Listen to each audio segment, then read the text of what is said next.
Welcome back to Crafting a Meaningful Life. It's just a joy every single week to get to come and be with you because I'm still in the middle of crafting my life. I know you are in the middle of crafting yours, and I'm always thinking about what guests do I want to bring onto the show that really bring us that point, to have us ponder those things, to not just be the bobblehead on the dashboard that's like, okay, whatever happens to me is okay. I'll just let it come. We actually have the opportunity to craft our lives and what we want and what we want to draw into our lives and what we don't. And so to that end today, I have a dear friend and guest, Nate Randle. Nate, welcome to the podcast. Thank you, Mary. So good to be with you. Thanks for the invite. Do you remember the first day we met? I was at an event somewhere. Yeah. We were at the Silicon Slopes Promise to Live town hall. Yes. That is the first time I remember. And I didn't know you. You didn't know me. But when we were introduced, this is what you said to me. And it meant so much to me. I haven't forgotten it. You said, I get to meet the Mary Crafts. And I'm like, how does he even know me? He goes, all my friends know you and all my friends have you as a friend and we're not even connected. I'm like, well, same. All my friends know Nate Randle and we're not even connected. And that day, there was something, Nate, that said to our souls inside, we are same. Agree. We walk a path, maybe not walked by many, but chosen by us. So I kind of want to start right there. Tell me about the path that you have chosen. What are you walking? What do you see? What is your vision? What is Nate Randle about? That's a very thoughtful question to start. And before I share that, I do want to say that I did know who you were. I just hadn't met you. So when you say I didn't know you, I knew Mary Crafts. I just hadn't had the opportunity to meet you. Yeah, and so same. Yeah. That's why I approached and wanted to say hello. And I am in awe of your goodness. Whenever I see an event in the community that's charity driven, you're at every one of them. Every one of them. And it's easy for you to say, well, I have the time or I've made the time, but it is a massive commitment to get off the couch or leave your home and go into the community multiple times a week to show up for people to give back. And you do it more than anybody I know. Wow. Thank you, Nate. Although we haven't spent a lot of time together, I see the way you give your time and it is truly inspiring. Thank you. I have a lot of friends who are my age now. I'm 71, who are like, what the heck are you doing, Mary? I mean, you're spending your money over here on all these different causes. You could be going around the world. You could be spending all of your time in Puerto Vallarta. You could be golfing every day. I'm like, yeah, I could. I also have chosen a different path. And that's By the way, if you want to golf every day, I am up for that. I would be willing to do it. We could still give back and golf. I'm going to see you very shortly. I think you're going to be at the Live Your Dream golf tournament. I will. Something very near and dear. Yeah. So I'll answer your question, but first I just wanted to acknowledge the goodness that you do because it's part of the reason why I wanted to come and be a part of this. Thank you, Nate. You ask about path. My path, like everybody, has had its ups and downs. I am at a point in life where I want my path to be about people. And by people, I mean making sure that I'm giving or connected in a way that enhances the lives of people, the people around me, the people that are in need, the people that need to be seen. I grew up in a home where by the time I was 9, both of my biological parents were gone, and we can get into that if you want. But with so much loss early in my life, it took me until I got a bit older, but I realized there's so many people in need, and my greatest joy is being in the center of giving to those that need help. So I would say my path is focused on people and giving when I can. with the hope that it'll uplift or help somebody find their own path. I know that about you.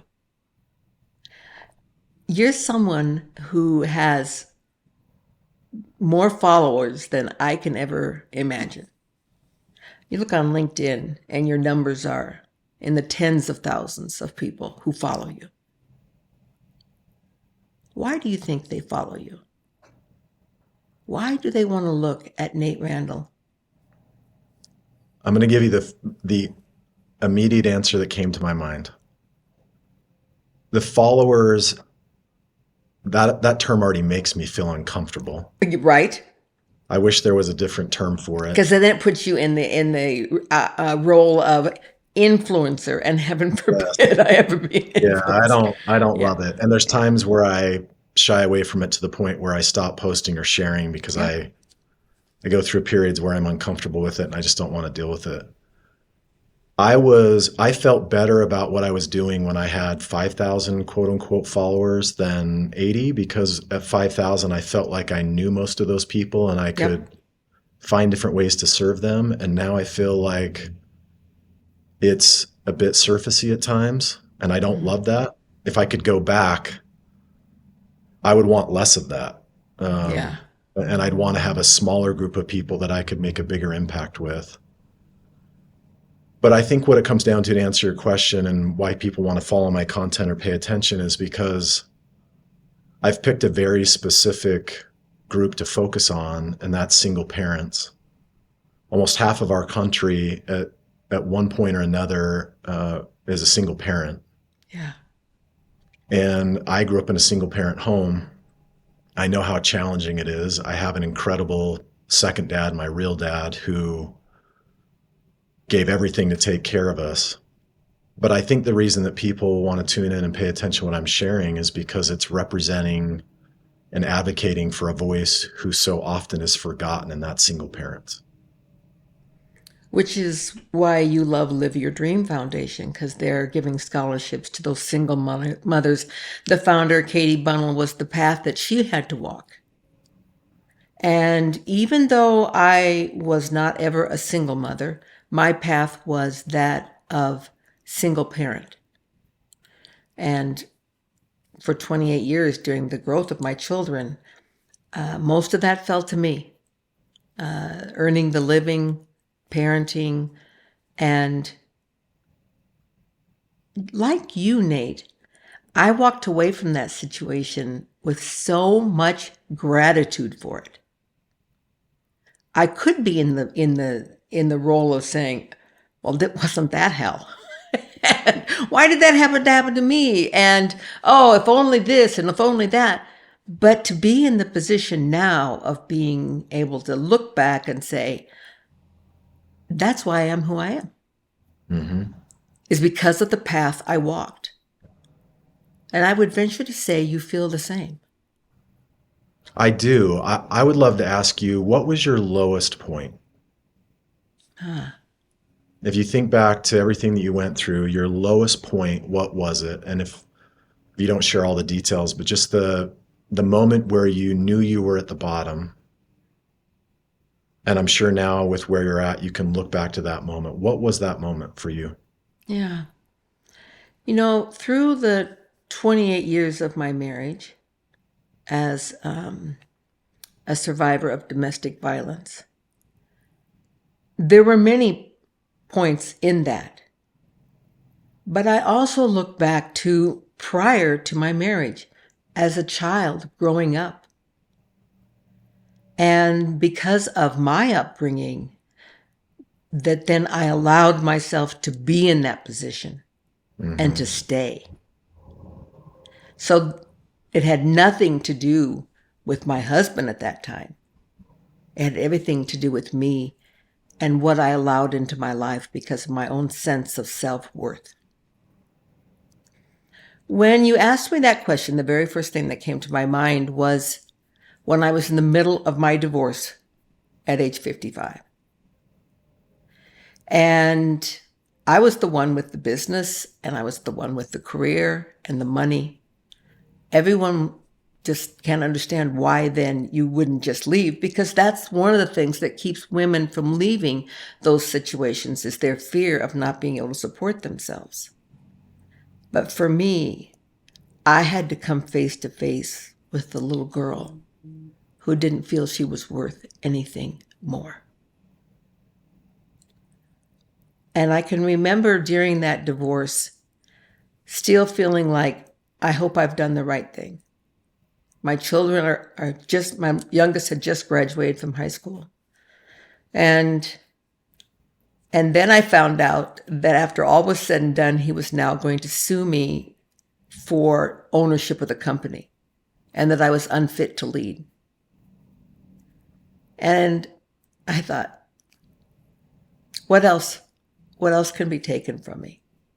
And I remember kneeling on this ottoman in front of our fireplace and just thinking, I thought I knew the bottom. I thought I knew what the bottom felt like. But this is a new place. This is a new low. I feel completely abandoned and alone. I didn't know where my God was. I didn't know where my children were. They were torn. Of course they supported me, and they knew, they felt like they lived their whole lives with the other shoe waiting to drop. But yet they loved their dad. And I was alone in the house now. And I felt totally abandoned. I stayed there in that position for the longest time. And when I finally stood up is when I had the first glimmer. This has nothing to do with anyone else, and not even God. This has to do with me. I have to show up for myself. I have to stand up for me. I have to see the worth of my soul.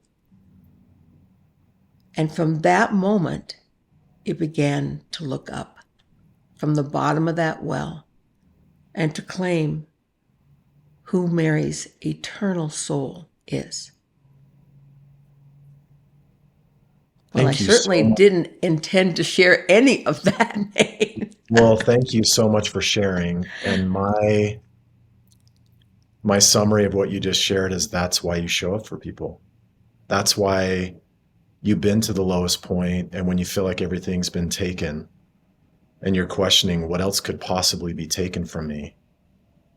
And then you, through a lot of hard work and perseverance and more difficult times, you get to what you believe is the other side of it. Yeah. That's why someone like you shows up to every moment that matters to somebody else, because you know what the bottom feels like, and you don't want other people to sit in that alone. And so you consistently show up. And I found that when I go to events or when I'm supporting something, the others that I'm spending time with there have been to the bottom. They know the point that was the bottom. Yeah. And it's not just a moment, it's an extended period of time. And they're there to give because they want to help other people through those moments. So that's why I have so much love and respect for you. Is yours wasn't an easy path. It wasn't a given path. It wasn't a handed down path. You had to find your own and fight through it.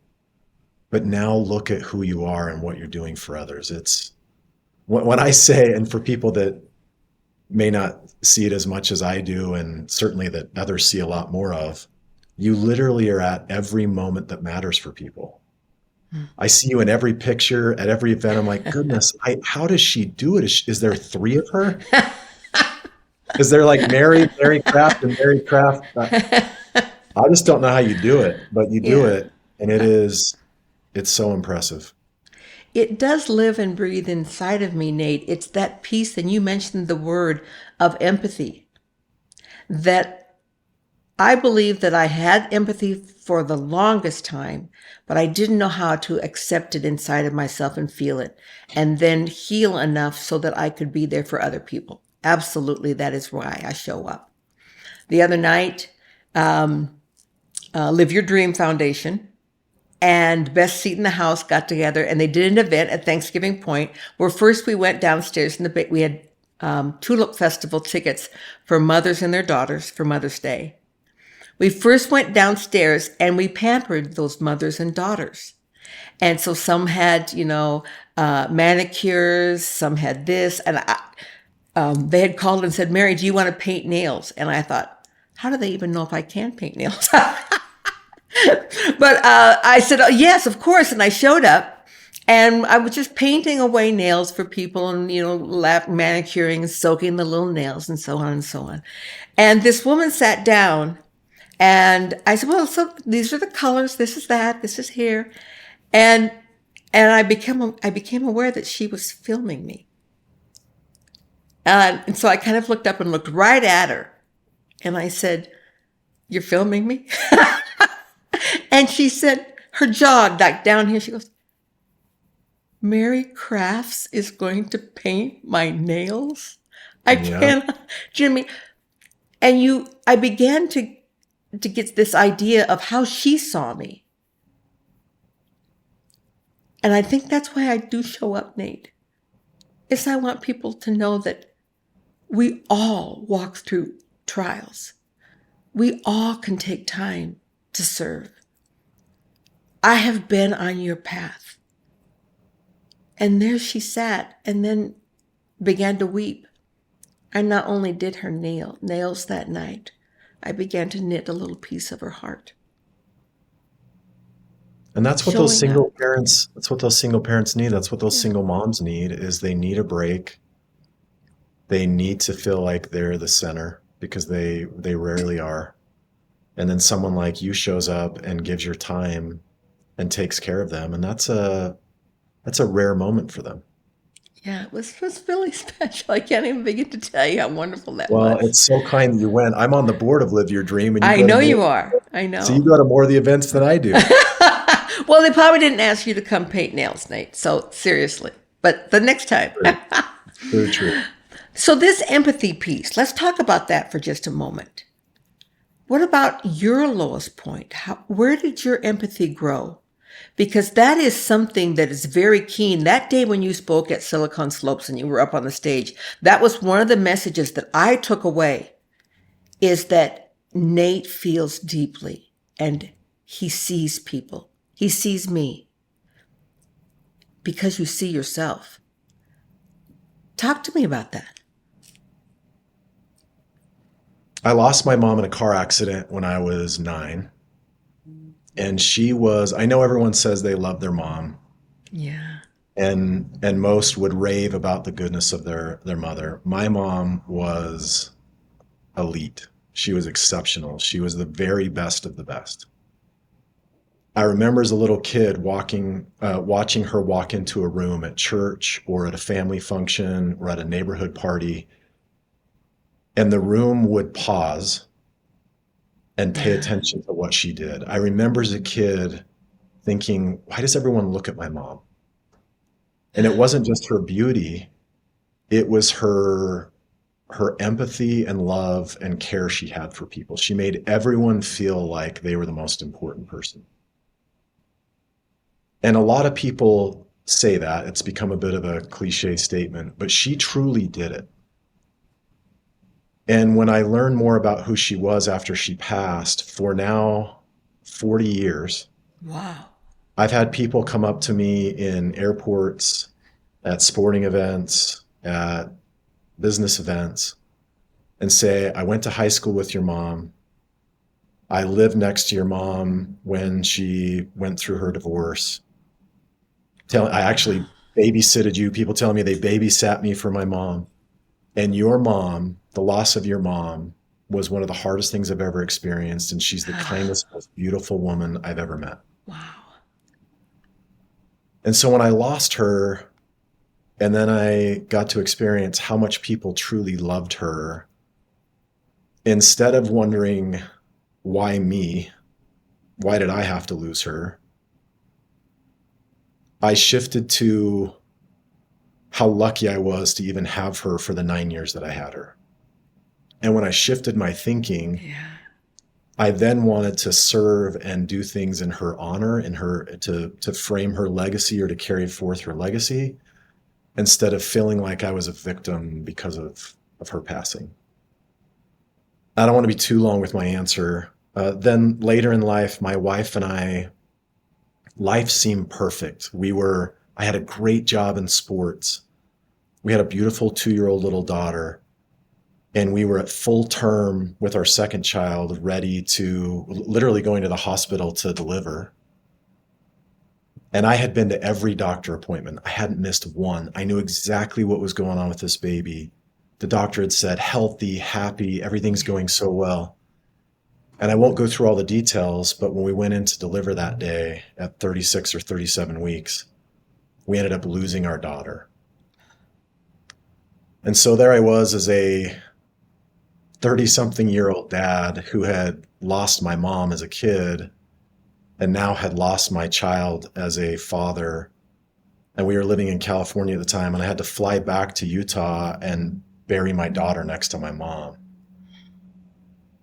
The day we left Utah to go back to California and I left my daughter buried next to my mom is the lowest point of my life. And when we got back to California, there were a few weeks where I couldn't get out of bed. I just felt like, what's the point? If everybody around me is eventually going to have something happen to them or pass away, why do I keep pressing so hard in the trivial things that don't matter? And I had to get back to a healthy balance of realizing that life still had purpose and there were a lot of good things out in front of me. And when I climbed out of that, that's when I said, okay, I have to be someone that is giving and that is looking for the good, because if not, I'll dwell in the past and it'll bury me, literally bury me. Yeah. So that's part of my path, is loss and trying to recover from that, and then realizing that those losses don't define you. And now I truly believe my mom and my daughter are with me. Mm-hmm. So as I'm serving or as I'm giving in some capacity, I view it as doing it for us, not just for me. Yeah.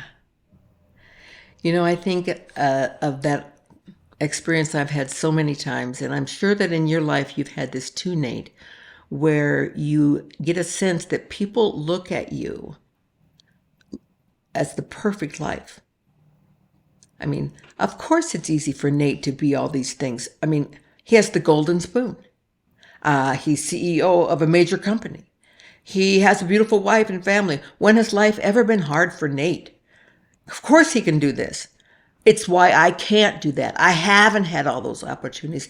And they love to make excuses for why they are stuck and why you are where you are. That's not the case with any of us, Yeah, very rarely. Some of the people I admire the most have been through the most. right? Yeah, I don't know why life plays out that way, but some of the people that I truly love and respect have been through some of the massive trials, bigger than mine, and they hold on and they figure out a way to give in the center of it all. It's the human spirit and the drive of someone to get back to a good place in their life so they can give, I think, is one of the most remarkable things. So it's one of the things I find the most joy in watching someone do, is rebuild or get back to a better place and then give back. And history is just recount with all of those kinds of people, like Viktor Frankl in his concentration camp experience. It could have turned him one direction. Instead, it turned him outward. And he has been one of my best mentors. And I've read everything he's ever written. Hmm. That they took everything from him, everything. But the one thing they couldn't take was his mind. And those people end up being the greatest givers. Yeah. I'm sure you've seen many situations like this as I serve in nonprofits of people who are in need, whether they be here in the United States or in Kenya or in Ukraine, that when they've passed through those kinds of things, it either does one of two things to you. It either turns you outward or inward. And the hope is that it turns us both. Yeah. Inward first to take a look, and then outward to lift. Yeah. So, Nate, what do you see as the principles that you engage with, that you keep forward in your mind, that you know keep you on the path that you want to live? Are there certain things that you feel like you live in, that you are cognizant of every single day?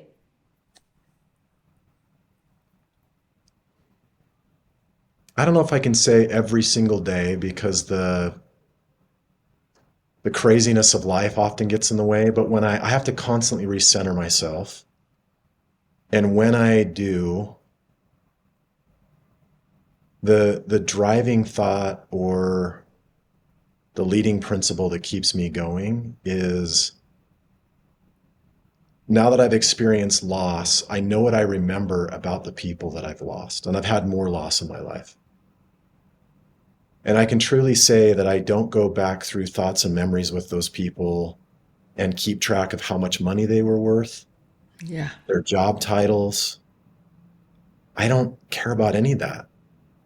I think about the moments where they were thoughtful and cared about me, or I saw them giving to someone, or the way they made people feel through the holidays or birthdays or special moments. I think about those same people who showed up to every moment in my life that mattered. And if that's really what matters, and that's what I remember, then what do I want my legacy to be? And what do I want my kids and my wife, who are my tightest circle, what do I want them to remember about me? Yeah. And a wake-up call for me, I was working at Nike 11 or 12 years ago, and I had worked my entire career to get to Nike. I care about sports. You're pretty good at them. It's my passion. Yeah. And at the height of my career at Nike, my kids were questioning why I was missing T-ball games and dance recitals. Yeah. And that's when it hit me that my kids don't even care that I work at Nike. Right.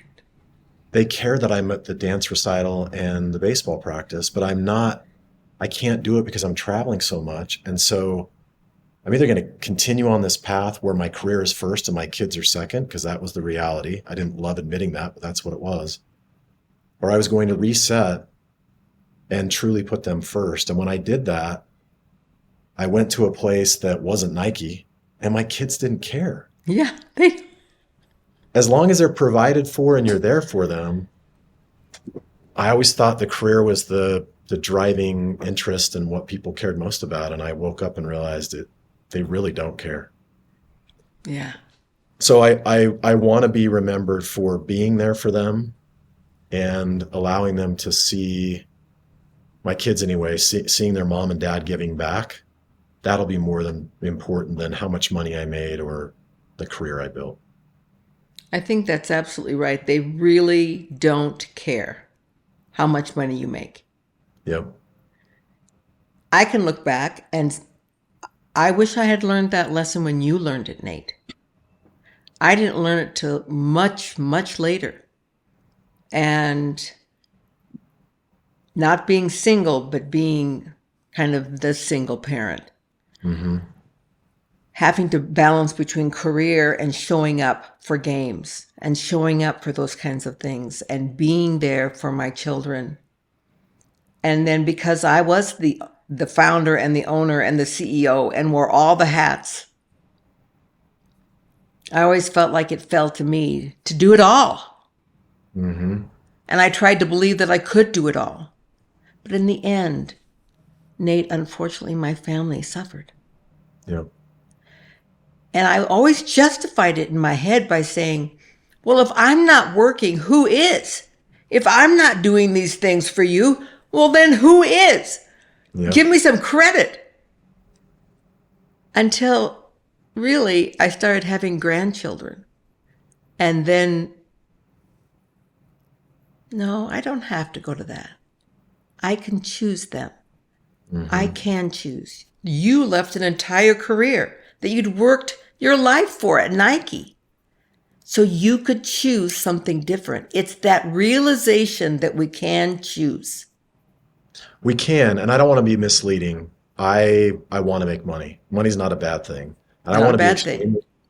I want to be extremely successful in my career and I want to win. Yep. I don't show up to work to be second place. Yep. So I have a competitive drive in me. And if I'm going to be a part of something, I'm going to be all in. But a shift in what really matters, I had to get to a place where my career can matter to me. How much money I'm making or not making can matter to me, but I shouldn't imprint that on my kids as the most important thing. What's more important to my kids is that they have a dance competition on a Thursday night. And am I going to control my calendar in a way that allows me to be there? Or am I going to let work drive me in a way where I have all the excuses in the world not to show up?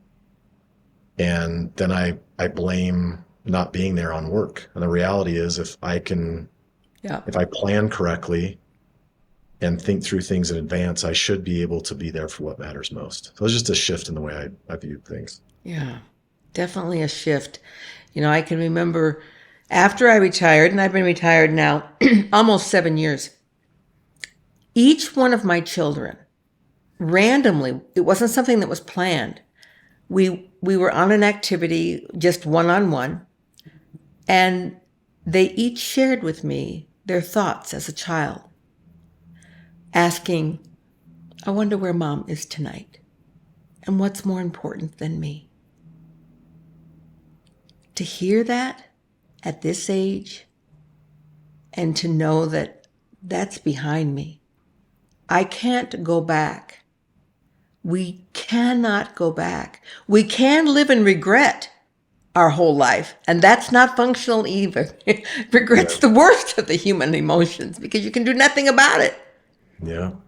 But by hearing them and not blaming them for not giving me credit for how hard I worked, but truly hearing them and stepping into accountability for my choices,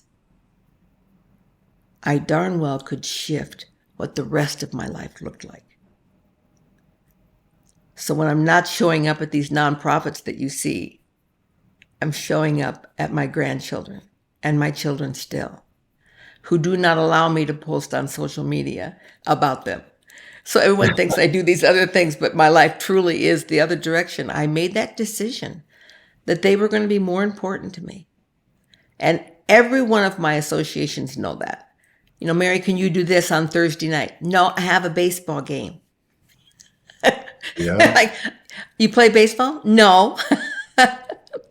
But my 7-year-old grandson does. And to them, it would seem like, well, it's a 7-year-old baseball game, and seriously, it's not that important. I'm like, it is to me. It is those choices that we're making on a daily basis, Nate, that change the direction that we're going. I'm with you. I agree. I know that because I see it on your LinkedIn feed, I know about your mom. I wept when I read your Mother's Day post. And I saw her photos. She's everything you described today. I read about your daughter on LinkedIn. Mm-hmm.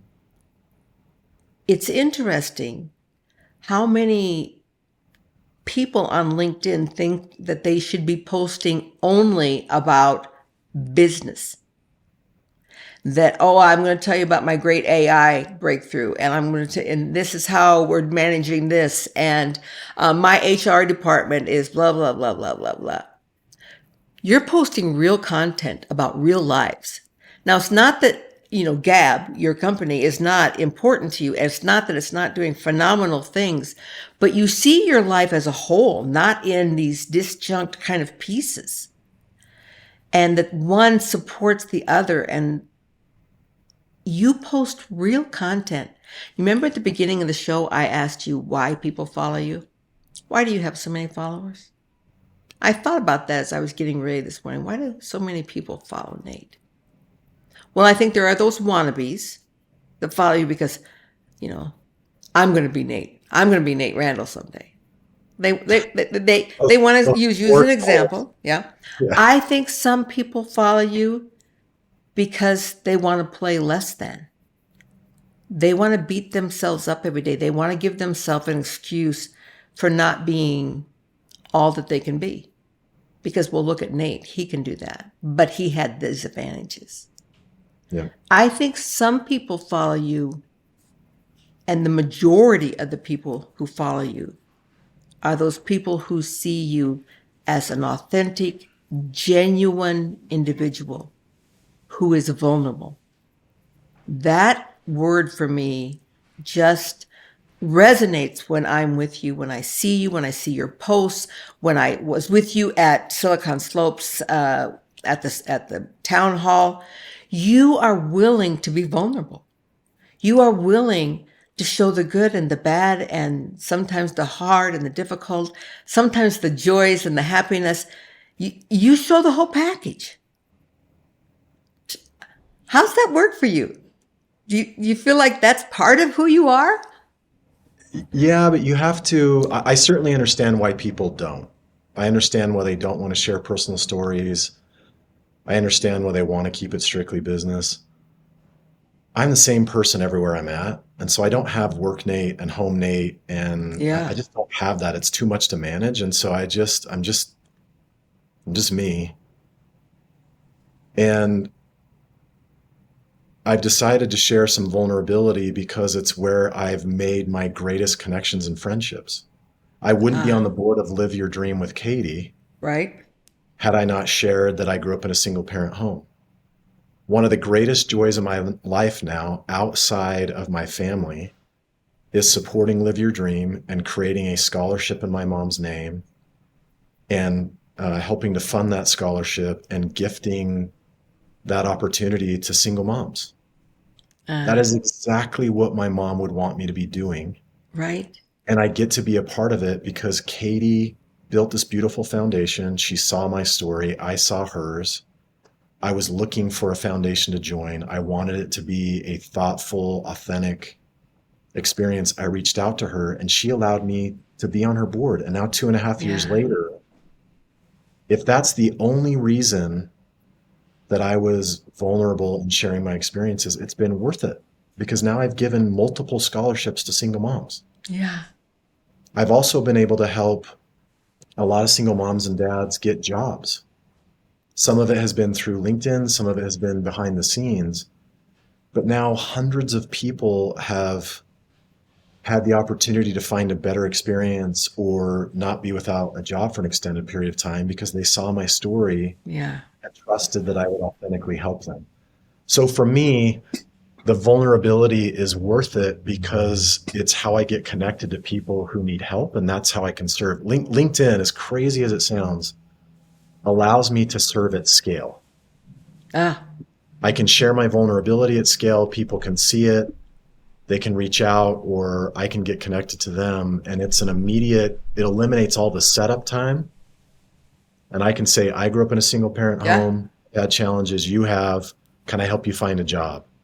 And we can get right to helping instead of all this setup time. So there has certainly been periods of time where I've been mocked for it or on other social media platforms. I've had my content shared as if it's trivial or I'm trying to get attention. And I'm just at a point in life where I don't care. I Yeah. want to I mock it or think make fun of it. That's on you, not me. And I just don't have any time for it. that is the epitome, Nate. That's what we're all working for, where we care zippo about what other people think and only about what we think and the people that matter to us and how they're experiencing us. That is it. When I put a post up about something wonderful that I'm doing and that kind of and encouraging people, hi, follow this link and you can be a volunteer as well, blah, blah, blah. And then someone comments and says, oh, I love your dress. Seriously? Yeah. That's not what I was talking about. Was Although my dress. we do love your dress. Your style is next level. But I'm like, doesn't that kind of frustrate you when you share your heart and then someone comes back with a post about, hey, I saw you golfing the other day. Look good, you know? I mean, Yeah. Yeah, I care more about helping the single mom find the job than I do about somebody mocking me for trying to help the single mom get the job. I just yeah. don't. Initially, when I started to share, it bothered me and it backed me off a bit. And then I just got to a place where I just don't care. Yeah. The Yeah. greatest freedom that I experienced was when I realized that what others saw in me is what lived in them. And so when people and women say to me, Mary, I want to be like you someday. I want to do this. I want to do this. I love this about you. I immediately say, the reason you see that in me is because it already lives in you. If it didn't, it wouldn't.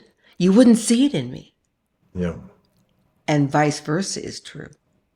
When people see in me a narcissist, when people see in me someone who needs to showboat, when people see in me someone who thinks they're all that, unfortunately, that's what lives in them and their need to find their own self-worth. And so when people make offhanded comments and you and I are in a position enough to hear those offhand comments that they think they're being funny but not,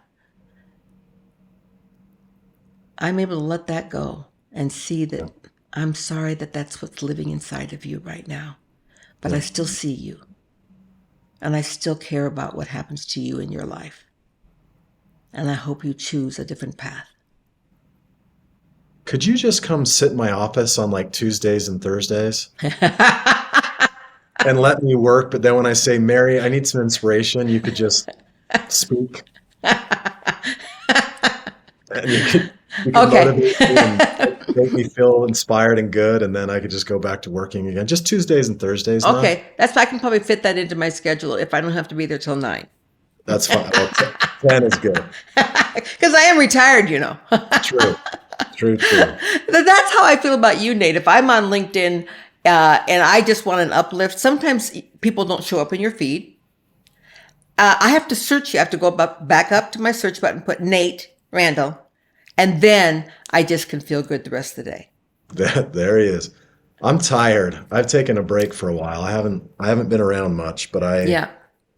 I try to show up for single parents and make sure their And that's content's what good. you posted for Mother's Day, and that what meant a I didn't lot to even me. do I didn't even do that this year. If you saw something, it might have been a Really? past post. Yeah, I shared about my mom a while ago, but this year Ah. I took it off Well, and just maybe it spent was down farther in your feed, but I just saw this probably. photo of her, and I was struck by it because obviously it's an old photo, and Yeah. that she was probably holding you, Hmm.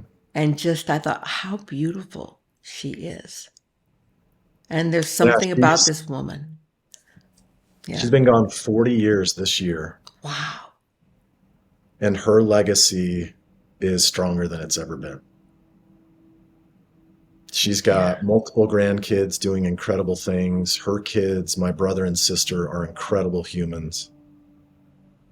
They love their spouses and kids and serve in their communities and give to others.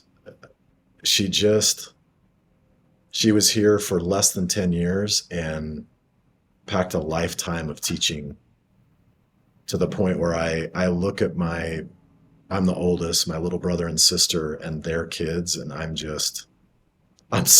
I'm so proud of them. It's so good to see who they become because of my mom's goodness. Wow. I love that tribute. And thank you for sharing that, Nate. And thanks Of for course. being with us today on Crafting a Meaningful Life. You're in the middle of that. You are definitely with your eyes focused on, I'm going to have a life that matters and means something, and I'm going to leave a legacy. And I'm going to, but not just leave a legacy, I'm going to live a legacy. I'm going to live a life worth living. And you are doing that, my friend. Oh, And I thanks. just applaud you and who you are and what you stand for in this life, and for all the men that you inspire to be better. You inspire a lot of women. I inspire a lot of women, but you inspire men. And I hope to shout, it's a harder task. It's easy to inspire women. We're emotional. It's much harder to inspire men, and you do that every day you take a breath. And like you said, long after you take your last, you will still be inspiring. Coming from you, it means a lot. You're very kind. Thank you. And thanks for inviting me. You can't be on every podcast invite, or Yeah. I get tired of hearing my own story, but when you reached out, that's just one of those immediate, absolutely. I was really just like tickled pink. I was like, he said yes. Oh, goodness. Thank you for the invite. So kind of you. Love you, Mary. Right. Thank you. My friend, thank you for sharing time and space with us today. And may love and light walk with you always. Crafting a meaningful life.